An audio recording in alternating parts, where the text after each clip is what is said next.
एक सवाल यह भी है कि जिस इस्लाम धर्म में नाच गाने को, संगीत को वर्जित माना गया है और मूर्ति पूजा को इस्लाम के खिलाफ बताया गया है, आखिर उस इस्लाम धर्म को मानने वाले ये लड़के इन गरबा पंडालों में क्यों जाना चाहते हैं?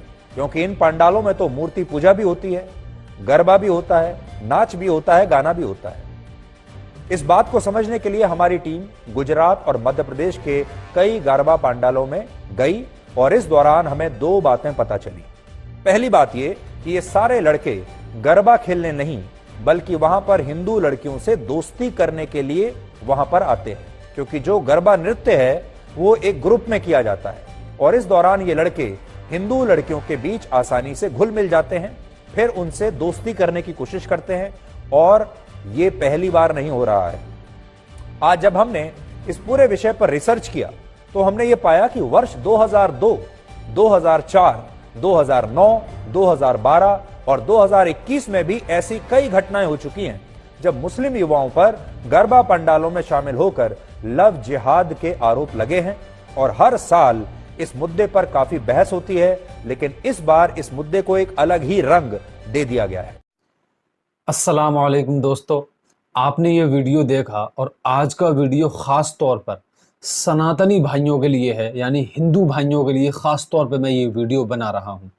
हिंदू भाई ऐसे वीडियोस देखकर बहुत ज़्यादा खुश होते होंगे क्योंकि राजनीतिक पार्टियों ने अपने निजी लाभ के लिए उनके जहनों में इस्लाम और मुसलमानों के प्रति जो नफरत भरने की कोशिश की है उसमें किसी हद दर्जा तक वो कामयाबी हासिल कर चुके हैं। इसी का नतीजा है कि हिंदू भाई बहुत ज़्यादा खुश होते हैं ऐसे वीडियोस देखने के बाद कि किस तरीके से मुसलमान कमीनापन करते हैं, गलत काम करते हैं और हिंदुओं को परेशान करते हैं। इसने जो बयान किया कि हिंदू लड़के क्यों गरबा में आते हैं जबकि मूर्ति पूजा गलत है, मैं ये बिल्कुल सही मानता हूं कि इस्लाम इसकी बिल्कुल भी इजाज़त नहीं देता कि मूर्ति पूजा की जाए और डांस किया जाए। इस्लाम डांस के खिलाफ है, लेकिन नरेटिव सेट कर कर ये चौधरी हिंदुओं का ब्रेन वॉश करता है, सिर्फ इसको हिंदुओं के नुकसानात को छुपाकर मुसलमानों के प्रति नफरत दिखाकर एक गेम खेलना है और उस गेम में ये कामयाब हो जाता है। उसी का पर्दाफाश मैं इस वीडियो में करने जा रहा हूं। ये मुसलमानों को क्यों नहीं आने देते हैं, इस वजह से नहीं कि इस्लाम में मना है, इस वजह से नहीं कि इस्लाम में डांस मना है, इस वजह से नहीं कि इस्लाम में मूर्ति पूजा मना है और डांस मना है। ये मेन वजह नहीं है। मेन वजह ये है, जब आप गूगल पर सर्च करेंगे तो आपको ये पता चलेगा कि इसके पीछे की हकीकत क्या है और इस तरीके की न्यूज़ क्यों चलाई जाती है। सबसे पहले मैं आपको नवरात्रि के बारे में कुछ बातें बताऊं, गरबा के बारे में। नवरात्रि का जो त्योहार था हिंदुओं का बहुत ज़्यादा पवित्र था, आज भी पवित्र है अगर उन रूल्स को फॉलो कर कर मनाया जाए जो रूल्स सनातन धर्म ने दिए हैं। पहले नवरात्रि आती थी तो लोग गोश्त खाना छोड़ देते थे, शराब पीना छोड़ देते थे और इंटरकोर्स करना छोड़ देते थे, यानी फिजिकल रिलेशन बनाना बंद कर देते थे। उन दिनों में मछली खाना बंद कर देते थे, यहां तक कि बाज लोग ज्यादा अपने धर्म पर चलने के लिए, यानी धर्म से ज्यादा कनेक्ट थे, तो बाज लोग चाय तक तर्क कर देते थे। तो आप इससे अंदाजा लगा सकते हैं कि ये महीना और ये 9 दिन कितने ज्यादा पवित्र हैं और माने जाते हैं। ये इसलिए था कि इन 9 दिनों में जिन माँ की पूजा की जाती है उनके जरिए शक्ति प्राप्त की जा सके और अपने आप को पवित्र बनाया जा सके, अपने ख्यालात को पवित्रता दी जाए और अपने अंदर धर्म की सही तालीमात को समोया जाए, ताकि हमारे अंदर जो वासना है, जो गलत काम करने की धारणा है, वो धीरे धीरे चेंज हो जाए।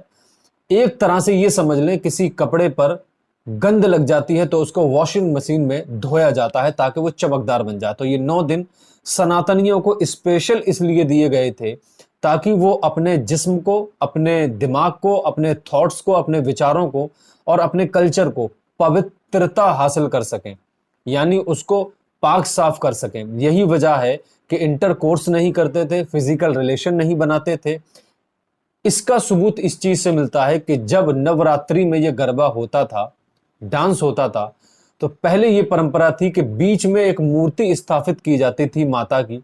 एक तरफ औरतें होती थी और एक तरफ मर्द होते थे। आपस में कोई नहीं खेलता था, मर्द अलग खेलते थे, औरतें अलग खेलती थी। ये पवित्रता का लेबल था। इसके बाद ट्रेंड चेंज हुआ, कुछ उद्योगपतियों की इस पर नजर गई, बड़े बड़े फंक्शन कराए जाने लगे, वहां बॉलीवुड सिंगर्स बुलाए जाने लगे और तरीके के भजन गाए जाने लगे और अलग तरीके की लाइट्स और बहुत सारी चीजों में तब्दीलियां आनी शुरू हो गई। इसके बाद इन्होंने ट्रेंड चेंज किया, लड़कों को और लड़कियों को आपस में गैदरिंग बना दी, उन्हें मिलने जुलने का अवसर दिया और पवित्रता को खत्म कर दिया। डांस होने लगा, अश्लीलता परोसी जाने लगी। धीरे धीरे ये नतीजा सामने आया कि अफवाहें उड़ने लगी कि नवरात्रि के बाद सबसे ज्यादा गर्भपात होता है। ये रिपोर्ट बाज मैगजीन, बाज अखबारात और न्यूज चैनल्स ने भी बताई थी कि नवरात्रि के बाद, गरबा खेलने के बाद ज्यादा परसेंटेज अचानक से बढ़ जाता है गर्भपात का, यानी भ्रूण हत्या का, अबॉर्शन का। सुनकर आपको हैरानी होगी, लेकिन ये सुधीर चौधरी कभी भी नहीं बताएगा।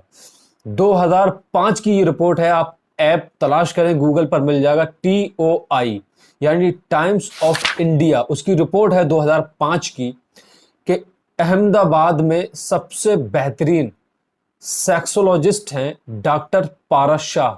उन्होंने बताया है कि जैसे ही नवरात्रि शुरू होते हैं उससे एक हफ्ता पहले ही प्रोटेक्शन की बिक्री 20 से 50% तक बढ़ जाती है और गर्भपात की जानकारी हासिल करने के लिए लड़कियां हमारे पास बड़ी तादाद में आने लगती हैं।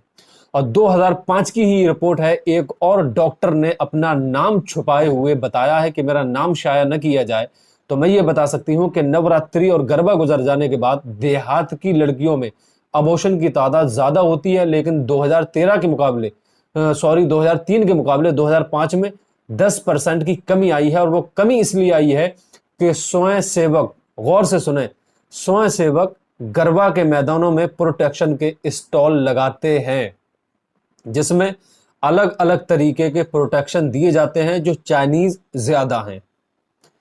यहां तक कि गर्भपात कराने की नौबत ना आए और इस ऐप को छुपाया जा सके, इसलिए उन्होंने नया तरीका अपनाया है। इसी रिपोर्ट में है, आप गूगल पर फैक्ट चेक कर सकते हैं। TOI यानी टाइम्स ऑफ इंडिया की रिपोर्ट बताती है, गूगल पर सर्च कीजिए 2005 में, आप हिंदी में लिखिए नवरात्रि के बाद गर्भपात, आपको पूरी रिपोर्ट निकल कर सामने आ जाएगी। इस गर्भपात के खेल को छुपाने के लिए स्वयंसेवक, गरबा के जो स्वयंसेवक हैं, उन्होंने यहां तक शुरू कर दिया है, गरबा खेलने के लिए जो मैदान सजाया जाता है उसके बाहर स्टॉल लगाए हैं और प्रोटेक्शन को बेहतरीन तरीके से गिफ्टिंग में पैक कर लाल रिबन से बांधकर पेश कर रहे हैं और उसके अंदर तरीका भी लिखा हुआ है। तो इससे ये पता चलता है कि ये इनके अंदर क्या काम करते हैं। और ये खास तौर पे गुजरात ही की रिपोर्ट है, अहमदाबाद की। और ये सारा गेम हर साल अहमदाबाद ही में मुसलमानों की पिटाई की जाती है। उसकी वजह यही है कि मुसलमान लड़के अगर उसमें एंटर हो गए तो उनको ये सारा खेल पता चल जाएगा, ये सारी अश्लीलता पता चल जाएगी। और दूसरी बात यह है कि ये मुसलमान लड़कों से परहेज करते हैं। लेकिन ये वीडियो देखिए। यहाँ के प्रशासन को कहता हूं, जो हमारे देवी को नहीं मानता वो हिंदू के पंडाल में आकर डांडिया खेल नहीं सकता। डांडिया खेलने के लिए गुजरात में हमने कैंपेन चलाया है कि डांडिया पंडाल में आना है तो आधार कार्ड जरूरी है।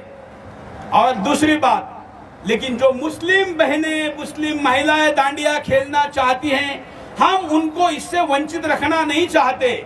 इसलिए आपके मुस्लिम मोहल्ले में डांडिया के कार्यक्रम आयोजित करो, मैं हिंदू बच्चे भेजने के लिए तैयार हूं। ये चिल्ला चिल्ला कर कह रहा है कि मुसलमान लड़कों को नहीं आने दिया जाएगा, वो इसीलिए ताकि इनका पर्दाफाश न हो जाए। लेकिन मुसलमान लड़कियों से कह रहे हैं कि वो अपने मोहल्लों में गरबे का इंतजाम करें, हम हिंदू लड़कों का इंतजाम कर देंगे। अब हिंदू लड़कों का इंतजाम क्यों करेंगे? इसीलिए करेंगे, मैंने जो आपको अभी बताया कि ये वहां पर प्रोटेक्शन देते हैं इंटरकोर्स करने के लिए। और ये सच्ची रिपोर्ट है टाइम्स ऑफ इंडिया की 2005 की कि इसके बाद, गरबा के बाद सबसे ज्यादा इंडिया में गर्भपात की रिपोर्ट आती है, यानी भ्रूण हत्या के केस दर्ज किए जाते हैं। शायद आप बात समझ गए होंगे। इसी पैगाम के साथ अस्सलाम वालेकुम, मिलते हैं अगले वीडियो में, तब तक के लिए